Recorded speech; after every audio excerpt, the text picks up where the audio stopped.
사도신경으로 우리 믿음을 함께 고백하심으로 7월 18일 목요일 새벽 예배를 하나님 앞에 드리겠습니다. 전능하사 천지를 만드신 하나님 아버지를 내가 믿사오며 그 외아들 우리 주 예수 그리스도를 믿사오니 이는 성령으로 잉태하사 동정녀 마리아에게 나시고 본디오 빌라도에게 고난을 받으사 십자가에 못 박혀 죽으시고 장사한 지 사흘 만에 죽은 자 가운데서 다시 살아나시며 하늘에 오르사 전능하신 하나님 우편에 앉아 계시다가 저리로서 산자와 죽은 자를 심판하러 오시리라. 성령을 믿사오며 거룩한 공회와 성도가 서로 교통하는 것과 죄를 사하여 주시는 것과 몸이 다시 사는 것과 영원히 사는 것을 믿사옵나이다. 아멘. 오늘 우리에게 주신 하나님의 말씀은 시편 19편 1절에서 6절까지 있는 말씀입니다. 시편 19편 1절에서 6절입니다. 여기 화면에 좀 본문이 잘못 나왔는데 시편 19편 1절에서 6절입니다. 하늘이 하나님의 영광을 선포하고 궁창이 그의 손으로 하신 일을 나타내는도다. 날은 날에게 말하고 밤은 밤에게 지식을 전하니 언어도 없고 말씀도 없으며 들리는 소리도 없으나 그의 소리가 온 땅에 통하고 그의 말씀이 세상 끝까지 이르도다. 하나님이 해를 위하여 하늘의 장막을 베푸셨도다. 해는 그의 신방에서 나오는 신랑과 같고 그의 길을 달리기를 기뻐하는 장사 같아서 하늘 이 끝에서 나와 하늘 저 끝까지 운행하며 그의 열기에서 피할 자가 없도다. 아멘. 오늘은 하나님이 자기를 나타내시는 방법이라는 제목으로 시편 19편 중에서 앞에 부분 6절을 살펴보도록 하겠습니다. 이 기독교의 신앙은 하나님이 우리에게 자기를 나타내시지 않으면 우리가 하나님을 알 수도 없고 만날 수도 없다고 말합니다. 하나님이 우리에게 자기를 나타내시기 시작하면서 사실은 우리의 믿음 생활이 시작하는 것이죠. 그래서 요한복음 1장 18절은 우리에게 이렇게 말합니다. 본래 하나님을 본 사람이 없으되 아버지 품속에 있는 독생하신 하나님이 나타내셨느니라. 아담 이후로 죄의 종이 된 우리는 태어날 때부터 하나님과의 관계가 끊어진 채로 태어나고 또 그렇게 살아가게 됩니다. 그러나 하나님께서는 그런 우리를 죄 가운데 살게 하지 않으시고 예수님을 우리에게 보내시고 자기를 우리에게 보이심으로 인하여서 우리를 구원하시려고 하는 그 뜻을 이루시죠. 하나님께서 우리에게 자기를 나타내시는 것, 그것을 이 신학적인 용어로는 계시라고 합니다. 우리가 계시라는 말은 많이 듣죠. 자기를 밝혀서 우리에게 보이신다는 뜻입니다. 물론 우리가 하나님을 직접 볼 수는 없습니다. 그러나 하나님은 당신이 어떤 분이신지에 대해서 우리에게 끊임없이 나타내시죠. 우리가 우리에게 자기를 나타내시는 하나님을 만나게 되면 우리의 구원의 여정이 시작되게 됩니다. 하나님이 우리에게 자기를 나타내시는 방법, 오늘은 그 첫 번째 방법에 대해서 살펴볼 것인데, 하나님이 우리에게 자기를 나타내시는 방법에는 두 가지 방법이 있습니다. 이 하나는 일반 계시라고 하는 것이 있고, 또 하나는 특별 계시라고 하는 것이 있습니다. 이 일반 계시라고 하는 것은 이 만물 속에 하나님의 살아계심을 하나님께서 직접 드러내 보이시는 것입니다. 그래서 일반 계시와 이제 이 특별 계시로 나누어질 때 오늘 우리가 읽은 이 시편 19편 1절부터 6절까지의 말씀은 이 일반 계시에 대한 내용을 다루고 있습니다. 그래서 이 바울이 로마서 1장에서 이렇게 기록하는데요. 1장 20절에 창세로부터 그의 보이지 아니하는 것들 곧 그의 영원하신 능력과 신성이 그가 만드신 만물에 분명히 보여 알려졌나니 그러므로 그들이 핑계하지 못할지니라 이렇게 이야기합니다. 바울은 하나님이 세상을 지으신 때부터 그가 이 세상의 창조주이심과 또 그가 세상을 경영하실 능력이 있는 분이심을 온 만물에 담아두셨다 이렇게 우리에게 말하고 있습니다. 실제로 우리가 이 세상을 보면 도저히 하나님의 창조를 부인할 수가 없도록 이 세상이 이렇게 운행되어져 가고 있는 것을 보게 되죠.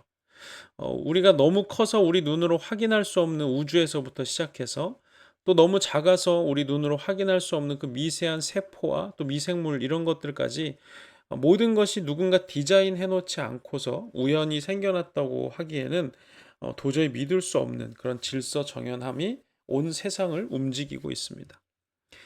이 과학자들 중에서 이 진화론이나 또 빅뱅 이론 이런 것들을 주장하는 과학자들은 우리가 알아들을 수 없는 어려운 말들로 이 세상이 우연히 창조되었고 그 결과 지금과 같은 모습이 되었다 이렇게 이야기를 하죠. 사실 이 창조나 진화 이 둘 다 믿음의 영역입니다. 진화론을 주장한다 그래서 과학적이라고 말하는 것보다는 진화와 빅뱅 이론을 이렇게 선택하는 과학자들이나 그런 사람들은 그것도 이 창조처럼 믿음의 영역에서 일어나고 있는 일입니다. 우리는 하나님이 세상을 지으실 때 그 지으시는 그 순간에 있지 않았고 또 보지 않았지만 믿음으로 그것을 받아들입니다. 진화 혹은 빅뱅 같은 그런 이론들을 이야기하는 때도 마찬가지입니다. 만약에 세상이 어떤 한 세포로부터 진화해서 지금까지 이르렀다면 그리고 세상이 또 우연히 생겨나게 됐다면 그것을 주장하는 사람들 또한 그것을 본 적은 없지만 그렇게 믿고 있는 것이죠. 그래서 우리가 창조주 하나님을 믿는 것, 그분이 만드신 세상을 보면서 그 모든 세상의 피조물들을 통해서 하나님을 믿을 수 있다고 하는 그런 창조적인 그런 창조의 신앙을 가지는 것, 그 믿음을 가지는 것, 그 선택하게 되면 우리가 그 하나님의 뜻을 온 만물을 통해서 깨달을 수 있게 되는 것입니다. 빛을 통해서는 어둠을 밝히시는 빛이 되시는 하나님을 볼 수가 있고 또 일정하게 변하는 계절들을 보면서는 신실하신 하나님을 찾을 수가 있고, 아무것도 없이 공중에 이렇게 떠서 정확한 시간이 맞춰 돌아가고 있는 해와 달과 별과 지구, 이런 것들을 보면서 정말 하나님께서 이 세상을 주관하시는구나.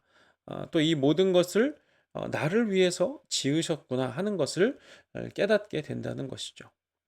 그러나 반대로 진화론을 믿는다면 이 세상의 모든 것이 우연이기 때문에 우리의 존재 자체도 우연의 산물이고, 그저 숨을 쉬고 살아있는 동안 있다가 없어지는 물질에 지나지 않다고 여길 수밖에 없게 되는 것이죠.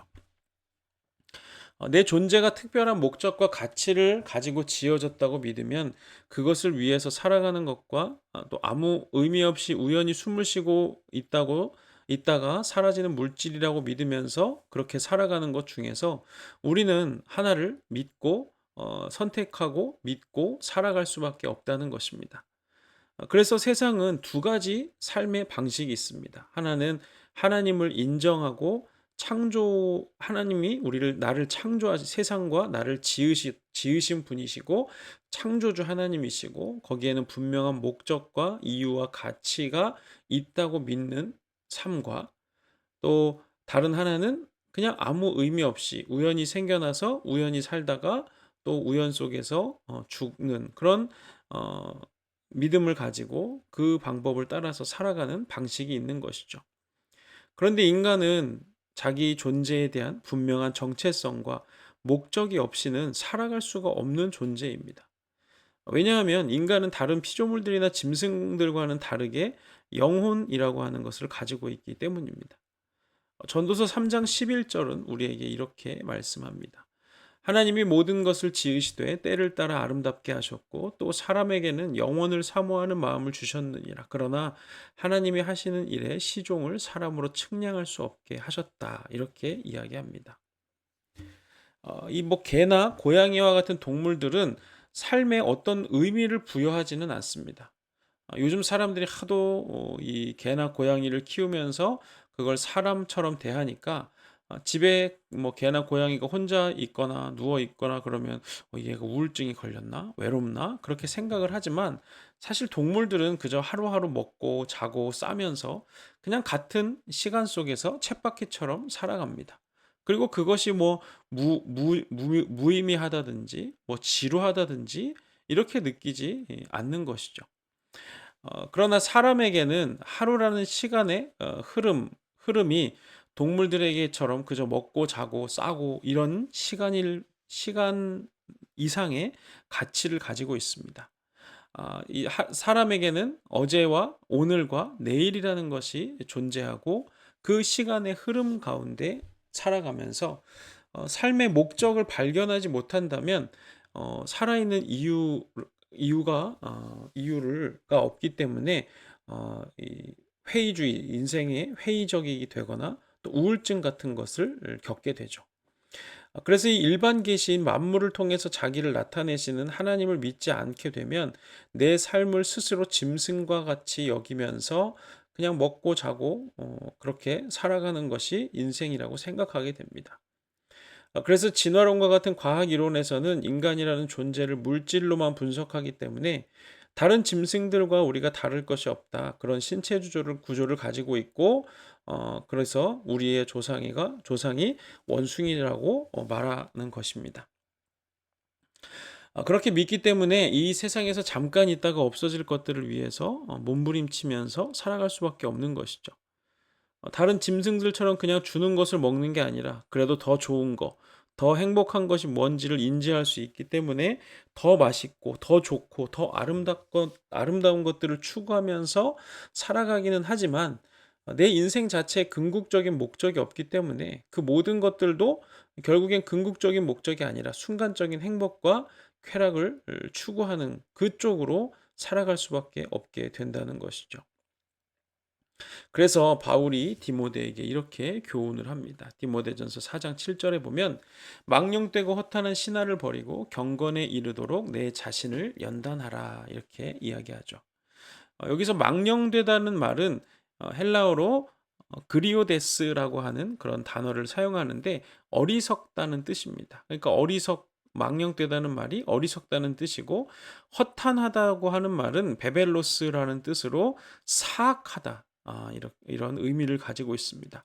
어리석고 사악하다 이런 것이 망령되고 허탄하다는 뜻이고, 또 신화라고 하는 말은 미도스라고 하는 헬라어로 헛된 이야기를 뜻하는 것입니다.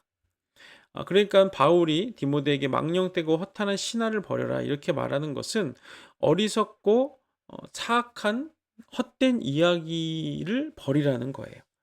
결국 하나님이 없다고 믿으면서 살아가는 세상의 방식, 세상이 그래서 썩어져 갈 것들을 위해서 어리석게 살아가고, 또 뭐 더 좋은 것을 얻기 위해서 사악하게 다른 사람들을 대한다거나, 그런 헛된 것을 따라가지 말고 경건에 이르도록 내 자신을 연단하라고 바울이 디모데에게 교훈하고 있는 것이죠. 우리는 하나님이 우리에게 만물을 통해서 자기를 나타내시는 일반 계시를 통해서 우리를 창조하신 하나님의 목적과 뜻이 분명히 있다는 것을 우리는 늘 기억해야 한다는 것입니다. 그런데 우리가 이 도심에서 살다 보니까 사실 자연을 통해서 이런 것들을 되뇌이는 것이 쉽지만은 않은 것 같습니다.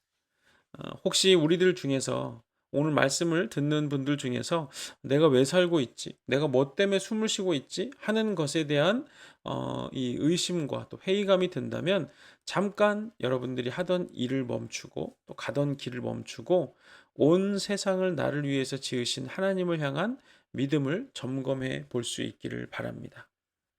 그래서 하늘에 떠 있는 해와 달과 별, 바람과 구름, 또 나무와 새들 속에 깃들어 있는 하나님의 숨결을 느끼게 될 때, 내가 이 세상에 존재하는 목적과 하나님 안에서 나의 정체성을 다시나 한번 확인할 수 있게 될 것입니다. 오늘 1절부터 6절까지 다윗이 고백하고 있는 것, 하나님이 세상을 지으셨고 손으로 그것을 지으시고, 또 낮과 밤을 만드시고, 또 해를 위해서 장막을 베풀어 주시고, 또 그 해를 통해서 그 뜨거운 열기를 내뿜어 주시는, 그것을 보면서 다윗은 하나님의 살아계심을 경험하게 되고, 하나님이 위대하고 놀라우신 분이라는 것을 선포하는 모습을 살펴보았습니다. 그래서 오늘 하루 여러분들이 혹시 가능하다면 한 번쯤은 하나님이 지으신 자연, 뭐 자연이 없다면 고개를 들어서 하늘이라도 보면서, 떠가는 구름이라도 보면서 하나님이 나를 지으신 그 목적과 이유와 그런 의도를 헤아려 볼 수 있는 여유를 가질 수 있기를 부탁을 드립니다. 그래서 하나님이 일반 계시를 통해서 세상을 만물을 통해서 자기를 나타내시는 그 모습을 보면서 오늘 하루도 내 삶을 인도하시고 창조하시고 이끌어 가시는 하나님 안에서 바른 정체성과 또 바른 마음을, 믿음을 가지고 살아가는 저와 여러분 되시기를 주님의 이름으로 부탁을 드리겠습니다. 기도하겠습니다. 거룩하신 아버지 하나님, 은혜를 감사합니다. 오늘 시편 19편 1절에서 6절까지 말씀을 통해서 온 만물을 통해서 자기 자신을 드러내기를 기뻐하시는 하나님의 뜻을 헤아리게 됩니다. 하나님, 우리가 비록 도심 속에서 살고 있지만 하나님께서 이 세상을 지으시고 경영하시고 또 운행하신다는 사실 앞에서 하나님, 우리가 겸손하게 하시고, 그런 것들을 통해서 우리에게 말씀하신 하나님의 음성을 들을 수 있게 하여 주시고, 하나님이 우리의 삶 가운데 찾아오셔서 하나님의 모습을 우리에게 나타내실 때 우리가 그것을 깨달을 수 있게 하시고, 또 그것을 바라볼 수 있는 영적인 눈이 열리게 하셔서 하나님을 통해서 우리의 삶이 날마다 변화되고 새로워지는 놀라운 역사가 있게 하여 주시옵소서. 이제는 우리 구주 예수 그리스도의 은혜와 하나님 아버지의 사랑과 성령의 교통하심이 일반 계시를 통해서 온 만물 속에 하나님의 형상을 넣어 놓으신 하나님의 그 귀한 뜻을 우리가 깨달아서 살기를 원하고, 또 그렇게 살기로 결단하는 우리 부으시는 교회 모든 성도들 머리머리 위에 이제로부터 영원토록 함께 하시기를 간절히 축원하옵나이다. 아멘. 감사합니다. 오늘은 목요일입니다. 저녁에 예배가 있습니다. 오늘 말씀을 또 사모하는 마음으로 예배를 사모하는 마음으로 함께 예배 드릴 수 있었으면 좋겠습니다. 저녁 때 뵙도록 하겠습니다. 감사합니다.